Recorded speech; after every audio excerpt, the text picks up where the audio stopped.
खून कहो किस मतलब का आ सके देश के काम नहीं, वह खून कहो किस मतलब का जिसमें जीवन न रवानी है, जो परवश होकर बहता है वह खून नहीं है पानी है। उस दिन लोगों ने सही सही खून की कीमत पहचानी थी, जिस दिन सुभाष ने बर्मा में मांगी उनसे कुर्बानी थी। बोले स्वतंत्रता की खातिर बलिदान तुम्हें करना होगा, तुम बहुत जी चुके जग में लेकिन आगे तुम्हें मरना होगा। आजादी के चरणों में जो जयमाल चढ़ाई जाएगी वह सुनो तुम्हारे शीशों के फूलों से गूंथी जाएगी। आजादी का संग्राम कहीं पैसों पर खेला जाता है, यह शीश कटाने का सौदा नंगे सर झेला जाता है। अजानू बाहू ऊंची करके वे बोले रक्त तुम मुझे देना, बदले में भारत की आजादी तुम मुझसे लेना। हो गई सभा में उथल पुथल, सीने में दिल न समाते थे, स्वर इंकलाब के नारे कोसों तक छाए जाते थे। हम देंगे देंगे रक्त बस यही शब्द सुनाई देते थे, रण में जाने को युवक खड़े तैयार दिखाई देते थे। बोले सुभाष वह आगे आए जिसके तन में भारतीय खून बहता हो, वह आगे आए जो खुद को हिंदुस्तानी कहता हो, वह आगे आए जो इस खूनी हस्ताक्षर करता हो। मैं कफन बढ़ाता हूं, वह आगे आए जो इसे हंस कर लेता है।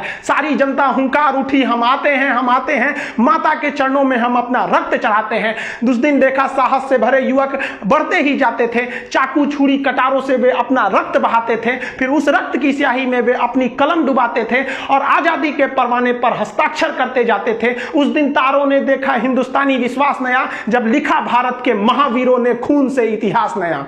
आप सभी देशवासियों को स्वतंत्रता दिवस की हार्दिक शुभकामनाएं। यह स्वतंत्रता दिवस हमारा हमेशा बरकरार रहे। हम लोगों को ये जो आज़ादी मिली है, ये इतने आसानी से आज़ादी नहीं मिले। वो आज़ादी के लिए न जाने कितने वीरों ने अपने बलिदान दिए हैं। इसको दक्षिण का याद करिए, टीपू सुल्तान, वो मराठाओं की शक्ति, वो राजपूतों का बलिदान, वो सिखों की तलवार, झांसी की रानी, वो 11 साल का लड़का खुदीराम बोस जिसकी दाढ़ी मूछ नहीं थी, फिर भी उसने अंग्रेजों के आगे डट कर मुकाबला किया और अंग्रेजों ने उस बच्चे को फांसी चढ़ा दिया। वो सुभाष चंद्र बोस याद कीजिए, वो भगत सिंह, चंद्रशेखर आजाद, अशफाकुल्लाह खान, राम प्रसाद बिस्मिल, न जाने कितने वीरों ने इस देश को सींचा है अपने रक्त से, तब हमें यह आजादी मिली है। लेकिन आज भी अशिक्षितता के अभाव में, अशिक्षितता के कारण हम इस आजादी को अच्छे से नहीं ले जा पा रहे हैं। जितना देश को आगे जाना चाहिए, अभी भी देश को आगे ले जाने की जरूरत है। अभी हमको लड़ना है अशिक्षितता से। अगर हम अशिक्षित रहेंगे तो कभी आगे नहीं जा पाएंगे। हमारा देश का नाम उतना आगे नहीं जा पाएगा जितना हमें जाना चाहिए। इसलिए वर्तमान समय में आपको वो कोई ऐसा नहीं है कि अब आपको कोई अंग्रेजों से लड़ना, अभी आपको लड़ना है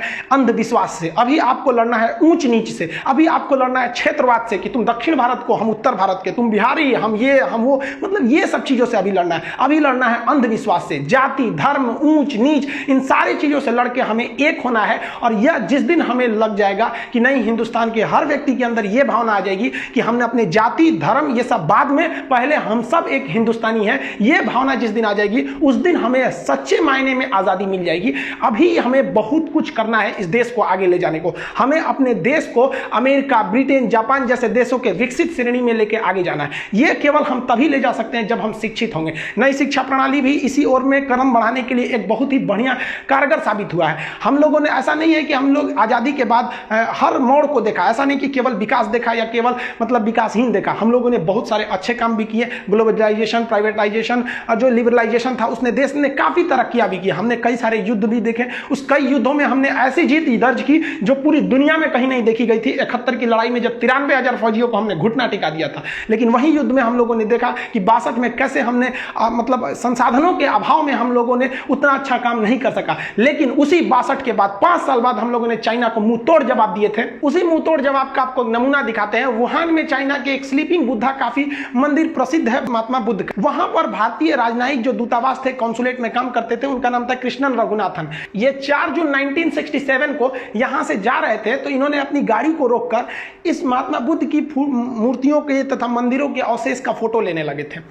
ये एरिया मिलिट्री वाला एक छावनी का एरिया था। अभी ये फोटो ले ही रहे थे कि चाइना की जो पीपुल्स लिबरेशन आर्मी है, PLA ने इन्हें आकर गिरफ्तार कर लिया। ये समझाते रह गए कि हम फोटो यहाँ की मिलिट्री बेस का नहीं ले रहे थे, बल्कि हम यहाँ महात्मा बुद्ध की फोटो ले रहे थे। और महात्मा बुद्ध का भारत से तो कितना लगाव है, हमने ही पूरी दुनिया को बुद्ध दिया, हमने चीन को बुद्ध दिया, बदले में उसने हमें युद्ध दे दिया था। तो हम लोग महात्मा बुद्ध की फोटो को आज भी इज्जत से देखते हैं लोग। तो ये फोटो ले रहे थे, लेकिन चाइनीज PLA वालों ने इनकी बात को नहीं सुनी और उन लोगों ने इन्हें अरेस्ट कर लिया। इन पर जासूसी का आरोप लगाया और जासूसी के आरोप लगाने के बाद इन्हें पूरी जनता के सामने बेइज्जत करने के लिए 15,000 लोगों के आगे इन्हें मुकदमा चलाया गया और इन्हें जासूसी का आरोप लगाकर इन्हें पर्सोना नॉन ग्राटा घोषित कर दिया गया कि अवांछनीय व्यक्ति इसे देश से निकालिए। और अगले दिन मतलब ये मुकदमा चलने के बाद 13 जून को इन्हें पूरी तरह एयरपोर्ट पर घसीट घसीटते हुए लाया गया, इतना घसीटा गया था कि इनके पैर से जूते निकल गए थे, इन्हें नंगे पांव घसीटा गया। चाइना के जो रेड गार्ड्स थे इन्हें लात घूसा मारा, इनके ऊपर थूका था।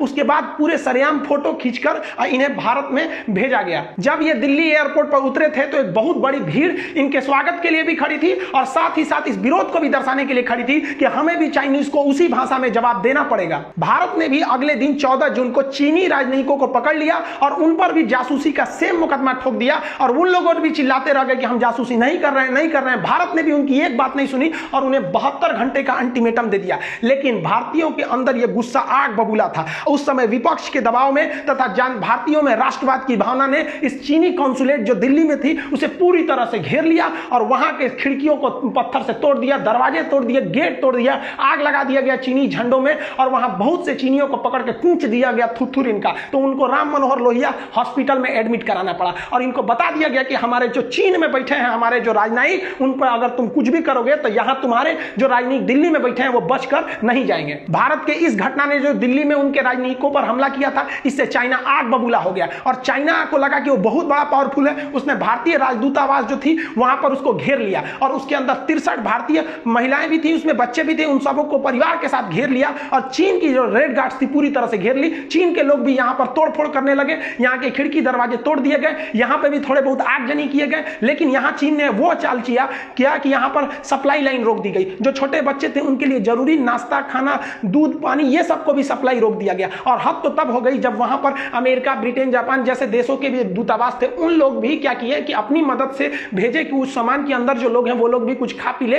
तो ये जो रेड गार्ड थे वो उनको भी ले जाने से मना कर दिया, नहीं अंदर कोई नहीं जाएगा ना कोई निकलेगा। और उस दूतावास में जो चीन के लोग काम करते थे, जो वहां पे वर्कर थे, उनको चीन वालों ने कहा कि तुम कोई अंदर काम करने नहीं जाएगा। पूरी तरह से इसका घेराबंदी कर लिया गया। चाइनीजों को लगता था कि इससे भारतीय डर जाएंगे। जैसे ही ये खबर भारतीय मीडिया में आई, उस समय भारतीय मीडिया ने इस खबर को बहुत ही तरजीह दी। भारतीयों का गुस्सा और भयानक चढ़ गया और भारत सरकार ने भी, उस समय जनसंघ पार्टी थी, उसने भी कहा कि अब हम नहीं छोड़ेंगे। भारत सरकार ने अपने सुरक्षा बलों को कह दिया कि दिल्ली में जो चीन का दूतावास है उसे भी घेर लीजिए, उसमें भी कहीं विदेश से खाना नहीं जा सकता है, वहां के लोग भी खाना पानी के लिए बाहर नहीं आ सकते हैं, पूरी तरह से सप्लाई बंद कर दी जाएगी। वहां पर भी वहां के जितने लोग हैं उनको कहीं से न आने जाने कहीं की कोई इजाजत नहीं दी जाएगी। जो जो चीन के बीजिंग में हो रहा है वह सब दिल्ली में किया जाएगा। अगर वहां बंदी बनाए गए हैं तो यहां बंदी बनाएंगे। आप अगर वहां कुछ अत्याचार करते हैं तो उम्मीद रखिए कि यहां उनसे दुगना अत्याचार किया जाएगा। यहां चीन एक चाल चलने की कोशिश किया। जो उसके दूतावास थे वहां पर जो लोग बंधक बनाए गए थे वो तो अलग थे, जो हॉस्पिटल में हाथ गोड़ तुरा गया था उन लोग का कूच दिए थे सब भारत वाले। दिल्ली वाले बहुत अच्छा काम किए थे। इस चीज के लिए दिल्ली वालों को सैल्यूट करते हैं कि जब देश की बात आएगी ना तो भाड़ में गया इंसानियत, अगर हमारे देश की इज्जत पे आएगी ना तो थूर देंगे ऐसे ही, तुम चाहे कितनों बड़े के देश के रहो। तो यहाँ पर दिल्ली वाले ने जो कूचा था, वो लोग राम मनोहर लोहिया हॉस्पिटल में एडमिट थे। तो चीन जो था वहां पर एक स्पेशल कोड भेजा दूतावास भारतीय विदेश मंत्रालय को कि हमारा एक विमान जो है वो इस रास्ते से जाएगा और जो थुरा कुछ आ गए हैं सब वहां पर छोटका छोटका चीनिया सब, उनको भर भर के ले आएगा। तो भारत सरकार ने ओपन बिना कोडलेस के संदेश भेज दिया। देखिए जो विदेश में राजदूतों से बात होती है वो कोड में बात होती है, वो सीक्रेट कोड होते हैं। उस चीज को हम यहां नहीं बता सकते हैं आप लोग को, वो चीजें वो कोड होती है, दूसरा कोई उसको मतलब डिकोड नहीं करता है। लेकिन भारतीय विदेश मंत्रालय ने ओपन बोल दिया कि कोई भी जहाज को, चीनी जहाज को भारत में घुसने नहीं दिया जाएगा। और हिंदुस्तानियों की उस समय हिम्मत की तो सैल्यूट करनी पड़ेगी जब हिंदुस्तानी एयरफोर्स को यह आदेश दिया गया कि इस रास्ते से अगर कोई भी चाइनीज जहाज गुजरता है, एक्चुअली उस समय तो ये पूर्वी पाकिस्तान था, ये तो 1971 में हम लोग कूच काच के इसको अलग किए, इसका वीडियो बना चुके हैं, आप उसको देखे होंगे कि कैसे हम लोग पाकिस्तानियों को कूचे थे। उस समय 93,000 फौजियों ने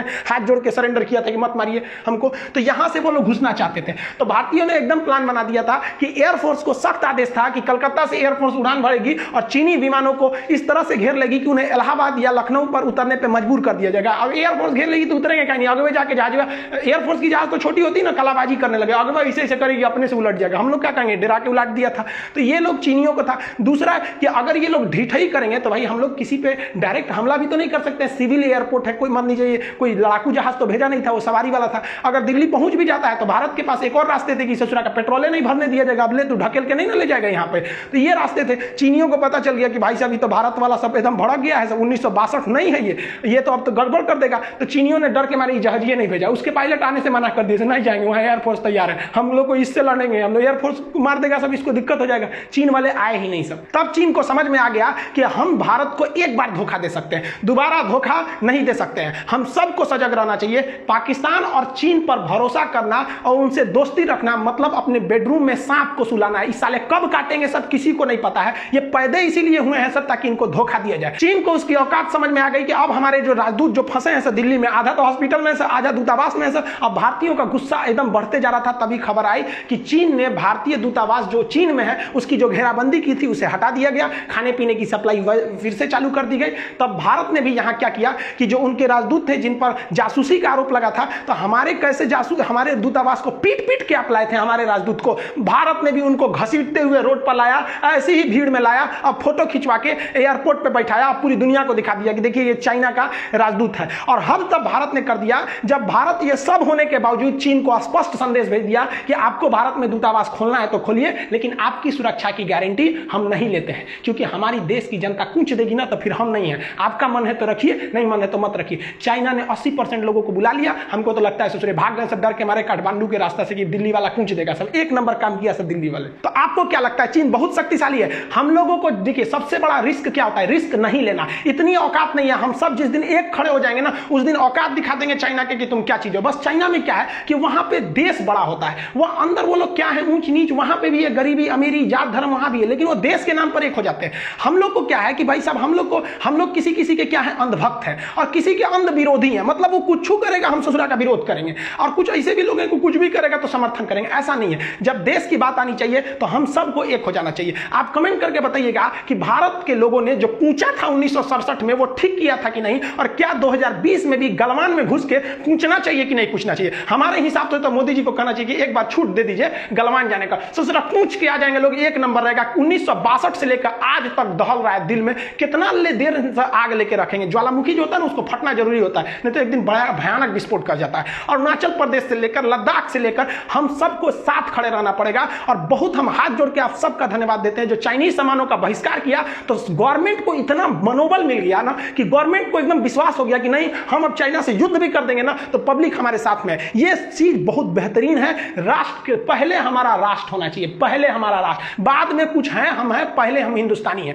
और ये भावना रहेगी ना तो चीन को हम लोग 2030 तक उनको बढ़िया से उनका सबक सिखाएंगे। उनका दूसरा सबसे बड़ा पार्टनर हम लोग बन जाते हैं लोग, और हमारी जमीन को कब्जा करेंगे। जो 1967 में हुआ वो 2020 में भी वही खोज रहा है। आज सुबह ही मोदी जी ने भी कह दिया था कि चीन के कहने पर या किसी विदेशी ताकतों के कहने पर भारत अपनी सड़कों को नहीं रोकेगा। हम कश्मीर से कन्याकुमारी तक सड़क बनाएंगे और हम बनाएंगे। मेन बवाल जो हुआ था सड़क बनाने का ना, देख लो चाइना हमारी सड़कें बनकर रेडी हो गई। झारखंड से लेके गए थे मजदूरों को वहां सड़क बनाने के लिए। यहां पर हम सबको एक साथ खड़ा होना चाहिए। जब भी देश पर कोई संकट आता है ना तो एक साथ खड़ा होना चाहिए। लेकिन आप भी याद कीजिए गलवान के मुद्दे पर हम गवर्नमेंट के साथ खड़े थे, पल पल साथ खड़े थे, यहां तक कि युद्ध में भी हम साथ खड़े रहेंगे। लेकिन कोरोना के मैटर पे हम कहीं ना कहीं गवर्नमेंट से थोड़ा थोड़ा अलग हो गए थे।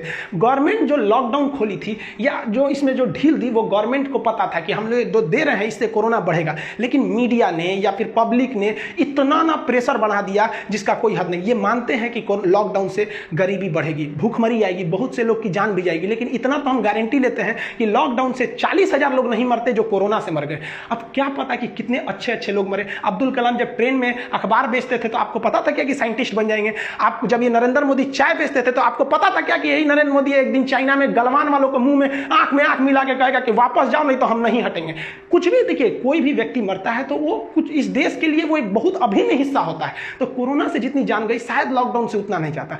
लोग इतने लापरवाह हो गए हैं जिसका कोई हद नहीं। जब मार्च अप्रैल का महीना था, कोरोना कुछ भी नहीं था इंडिया में, जब 200-400 मरीज थे तो हम लोग को ज्यादा डर लगता था। आज सोच लाखों में मरीज हो गए, सब 20 लाख के आसपास मरीज हो गए हैं तो हम लोग को डर नहीं, मास्क बिना घूम रहे हैं। गवर्नमेंट प्रेशराइज हो गई है। आप देखिएगा, हम तो 2013 से मोदी जी का भाषण देखते हैं, अब जो भी बातें बोलते हैं, लेकिन इस बार का जो भाषण था या फिर इस बार का तो कुछ भी चीज पे कोरोना का ही इफेक्ट था। इनको भी इस बात का टेंशन था कि इकोनॉमी इतनी पीछे चली गई, क्योंकि पिछली बार इन्होंने कहा था कि 5 ट्रिलियन की इकोनॉमी बनाएंगे। तो कोरोना ने हम सबका सपना तोड़ा, इस देश का नहीं सबका। आपकी एक छोटे से दुकानदार से लेकर बड़े से दुकानदार ने हर चीज को लॉस किया। ये कोरोना पर भी हम जीतेंगे, क्योंकि स्पष्ट है जब भी कोई समस्या जन्म लेती है तो उसका समाधान जरूर रहता है। ये गीता में स्पष्ट लिखा है कि आप कितना जल्दी उस समस्या के समाधान को ढूंढ लेते हैं। तो हमारे वैज्ञानिक थे, मोदी जी ने भी कहा है कि वैज्ञानिक वैज्ञानिक जो है दिन रात लगे हुए हैं लेबोरेटरी में, वो भी कोशिश कर रहे हैं। बहुत जल्द इसकी भी वैक्सीन आ जाएगी, लेकिन जब तक नहीं आती हम सबकी रिस्पॉन्सिबिलिटी बनती है कि हम अपने आप को संभाल कर रखें, क्योंकि आपकी इम्यूनिटी अच्छी हो सकती है, आपकी वजह से दूसरे को खतरा हो सकता है। रूस की वैक्सीन कहा जा रहा है कि सक्सेस भी है, उस पर 100% WHO बिलीव नहीं कर रहा है। अगर वो है भी तो हम लोग को 2021 में ही मिल पाएगा, अभी तो बहुत कम चांसेज है, लेकिन कुछ भी कहा नहीं जा सकता है। हम वही देश है जहां मास्क नहीं बनता था, आज दुनिया में सबसे ज्यादा मास्क हमारे यहाँ बन रहा है। PPE किट था, चाइना से आता था, आज पूरी दुनिया में हम लोग सप्लाई कर रहे हैं। तो हिंदुस्तान वालों की प्रतिभा पे तो कभी शक नहीं करना चाहिए। लोग कह रहे हैं ना कि वैक्सीन बन जाएगी तो कहां कितना जल्दी प्रोडक्शन होगा। अरे भारत वाले को दे दीजिए ना, यहाँ दिन रात इतना ना प्रोडक्शन कर देगा कि एक्स्ट्रा में वैक्सीन हो जाएगा। तो हम सब यही दुआ करते हैं ऊपर वाले से कि जल्दी से जल्दी ये कोरोना जाए, फिर से हमारा देश समृद्ध हो सके। हम अपने देश के बहादुर सिपाहियों को सैल्यूट करते हैं कि इस कोरोना में भी वो लोगों ने कुछ भी नहीं देखा, हमारे देश के लिए डट कर खड़े रहे थे वो लोग। ये जो हमारे भारत के फौजी हैं, ये असली हीरो हैं। हमें बहुत गुस्सा लगता है जब मूवी में जो एक्टर काम करते हैं उसको लोग हीरो बोलते हैं। अरे वो हीरो नहीं है, वो एक्टर है। हाँ, अच्छे एक्टर हो सकते हैं, समाज के लिए अच्छी मूवियां बनाते हैं, सही है भाई साहब, आप लोग एक्टर हैं। हीरो जो है ना, ये है हीरो, असली हीरो ये है। वो लोग एक्टर और एक्ट्रेस हैं। लोग हीरोइन आप बात करते हैं झांसी की रानी की, जो आप बहादुरी देखे, जब झांसी की रानी जब शहीद हो गई थी तो अंग्रेजों की हिम्मत नहीं थी कि जाके उनकी बॉडी को उठा सके। उनको डर लगता था कि ससुर अगर थोड़ा भी सांसें चल रही होंगी तो छोड़ेगी नहीं। वहां पे वो औरत की शक्ल में शेरनी थी, शेरनी वहां पर। ये हमारे देश के असली हीरो हैं, लेकिन आप जो मूवी में देखते हैं उन्हें हीरो नहीं कहिए, वो एक्टर है। हमारे देश के लिए ये सच्चे हीरो है। समय समय पर हम अपनी सेना की हर एक जानकारियां आपको देते रहते हैं कि सेना कैसे हथियारों का प्रयोग करती है, किस किस चीजों का प्रयोग करते हैं, ताकि आपके अंदर राष्ट्रीय भावना आए और आप भी के अंदर एक सैनिक का जिगर हो सके। सैनिक केवल वो नहीं होता है जिसके पास हथियार हो, मेंटली भी आपको तैयार रहना पड़ेगा, ताकि देश के लिए जब जरूरत पड़े तो आप आगे आ सके, हमारे सैनिकों के कदम से कदम मिलाकर चल सके, ताकि इस देश के निर्माण में हम सब का योगदान हो। और भारत मां का जो परचम है पूरी दुनिया में ला रहा है, और दुनिया याद करे, मिसाल दे कि एक देश का, कि वह देश भारत जहां हजारों किस्म की भाषाएं बोली जाती है, 10 रंग के लोग रहते हैं, हर तरह की जलवायु पाई जाती है, ऊंच नीच बड़ा जाति धर्म हर चीज है, लेकिन जब देश की बात आती है तो हम सब एक रहते हैं। आप लोग के मन में एक डाउट है कि जो एप्लीकेशन आ जाएगा ऐप, तो क्या यूट्यूब पे वीडियो नहीं आएंगे? यूट्यूब पर वीडियो आते रहेंगे जैसे आ रहे हैं, ऐप पर भी पढ़ाई होती रहेगी। देखिए, पढ़ाई का जो टॉपिक है, जो मेन टॉपिक है, वो इस पे भी होते रहेगा। एक्चुअली क्या होता है ना कि यूट्यूब पे अगर पढ़ाई का टॉपिक डाल दिया जाता है तो कुछ ऐसे भी है सब ससुरा जिनको पढ़ना उड़ने से कोई मतलब नहीं है, वो देख के कहते हैं ये कौन चीज है यहाँ पर। तो भाई ट्रक का माल टेम्पू में लोड नहीं होता है। तो जो मेन पढ़ाई का चीज है वो इसमें रहेगा। जो यूट्यूब पर वीडियो आते रहते हैं इंटरनेशनल रिलेशन के बारे में, वो आते रहेंगे। हमारे मकसद है कि हिंदुस्तान के कम से कम 10 करोड़ लोगों को हिंदुस्तान के बारे में बताएं, हिंदुस्तान के जो गौरव था, जो इतिहास थी हमारी, उससे रूबरू कराएं। और हमारा यही टारगेट है कि हम अपने यूट्यूब के माध्यम से या ऐप के माध्यम से 130 करोड़ जनता में से कम 10 करोड़ जनता को यह बता सके कि हम वही हिंदुस्तानी है जिसके आगे सिकंदर भी नतमस्तक होकर चला गया था। हम वही हिंदुस्तानी है जो दुनिया को बुद्ध दिए, महावीर स्वामी दिए, हमने नालंदा विश्वविद्यालय दिया। यही वो धरती है जहां से आर्यभट्ट को दिया गया था। ज्योतिष शास्त्र में हमारा जो देश था वो पूरी दुनिया में सबसे आगे था। तो हम अपनी गौरव को भूलते जा रहे हैं, लेकिन इसको नहीं भूलेंगे। देखिए, शिक्षा उस शेरनी का दूध है, जिसने इसे पिया है वो दहाड़ा है, और उसकी दहाड़ पूरी दुनिया सुनेगी। सुनना पड़ेगा आपको। आज शिक्षित व्यक्ति को कोई नहीं दबा सकता है, और शिक्षित व्यक्ति जो होता है ना, उसे कोई किसी तरह के लालसे में भी नहीं डाल सकता। उसके अंदर अगर आप शिक्षित रहेंगे ना, तो आपके अंदर से खुद से ऊंच नीच की भावना खत्म हो जाएगी। जाति धर्म मजहब ये सब चीज भावनाओं में नहीं रहना चाहिए। जब हम लोग विदेश में पढ़ने जाते हैं या घूमने या काम करने जाते हैं, तो वहां हमारी पहचान किस रूप में होती है? केवल और केवल एक हिंदुस्तानी के रूप में। और वहां हमें कोई समस्या हो जाए तो कौन बचाने आएगा? कोई धर्म गुरु जाएगा बचाने के लिए कि आ जाओ। वहां जब भी बचाने जाएगा तो आपका देश जाएगा, हिंदुस्तान की एम्बेसी बचाएगी। और आपके भी मन में यह भावना रहती है कि हमारा देश हमें बचा लेगा। विदेश में फंसने के बाद आपको धर्म जाति ऊंच नीच याद नहीं रहता है, तब केवल याद रहता है कि हिंदुस्तान है हमारा देश। देखिए, बहुत से लोगों का डाउट है कि सर ऐप जब आ जाएंगे तो क्या हम केवल ऐप पर जाके ऑनलाइन पढ़ाएंगे या फिर यूट्यूब पे भी पढ़ाएंगे? देखिए, हम दोनों पे पढ़ाएंगे। यूट्यूब पे जो जैसे चल रहा है वो वैसे चलते रहेगा, यूट्यूब में कोई चेंजिंग नहीं आएगी। ऐप पर आपका सब्जेक्ट वाइज एकदम सिस्टमेटिक तरह से पढ़ाई चलेगा। और कुछ लड़कों को फी को लेकर टेंशन है। फी का जिस दिन हम रिवील करेंगे उस दिन आप सोच सकते हैं एकदम मिनिमम फी रखा जाएगा। और ऐप के लिए ये जो इंटरनेशनल रिलेशन है कि हमारा किस देश से कैसा संबंध है, वीटो क्या चीज होता है, हमारा कौन से समिट में भाग लेते हैं अफ्रीकी देशों से। आप देखे होंगे फलस्तीन को लेकर हम लोग जो थे वो इजराइल से संबंध तोड़े हुए थे। इजराइल से हम इसलिए संबंध नहीं रखते थे कि अरब देश वाले नाराज हो जाएंगे, खुद आज अरब वाले इजराइल से दोस्ती बढ़ा लिए हैं। तो हमारा एशिया में क्या संबंध है, मिडिल ईस्ट में क्या है, सेंट्रल एशिया, ये संबंध बहुत जरूरी है। उन लोगों के लिए तो खास करके जरूरी है जो कमीशन लेवल की तैयारी करते हैं, पीसीएस और यूपीएससी की तैयारी करते हैं, उनके लिए ये जरूरी है। और डीप नॉलेज जरूरी है। ऐसा नहीं कि ऊपर ऊपर कहां कौन सा समझौता हुआ, ये इंटरव्यू तक में भी आपका पूछता है। तो ये ऐप पर बहुत जल्दी ये चीज लॉन्च हो जाएंगे। मैप का क्लास स्टार्ट हो जाएगा सबसे पहले, और इंटरनेशनल रिलेशन, बायोलॉजी, पॉलिटी, ये सब चीज़ें स्टार्ट होंगी। हर 10-10 दिन पे सब्जेक्ट स्टार्ट होते रहेंगे। कुछ लोगों का कहना है कि सर यूट्यूब पर ही क्यों नहीं पढ़ा दे रहे हैं। तो देखिए, यूट्यूब पर पढ़ाने के कुछ नियम कानून है कि यूट्यूब पर अगर हम पढ़ाएंगे तो यूट्यूब के नियम्स को फॉलो करना पड़ेगा। कुछ चीज़ें हैं जो आपको हम बताना चाहते हैं लेकिन यूट्यूब पर आके नहीं बता सकते। इस पर भी 75 नियम है। ऐप रहता है तो वो हमारे हिसाब से चलता है, उस पर किसी के नियम कानून नहीं रहते। हम आपको खुलकर पढ़ा सकते हैं, आप खुलकर हमसे क्वेश्चन पूछ सकते हैं। ये सब चीज़ें यूट्यूब पर पॉसिबल नहीं थी, इसलिए यूट्यूब पर नहीं आ सके। ऐप पर जाने का एक और कारण था, देखिए हमने देखा कि गांव के लेवल पे काफ़ी शिक्षा का लेवल नीचे है। अब जैसे मान लीजिए हम लोग तो इलाहाबाद से पढ़े, अब बहुत से लड़कों लोग अलग अलग यूनिवर्सिटीज़ हैं सब जो बहुत लेवल के हैं, और सब लोग नहीं ना जाके पढ़ सकता है इलाहाबाद में या फिर JNU में या कहीं पे, तो उनको भी तो चाहिए उस लेवल की शिक्षा। तो मेरा यही मतलब था कि एक आपको ग्लोबल लेवल का स्टैंडर्ड आपको एकदम मिनिमम फी में आपको पहुंचाया जा सके, इसलिए हम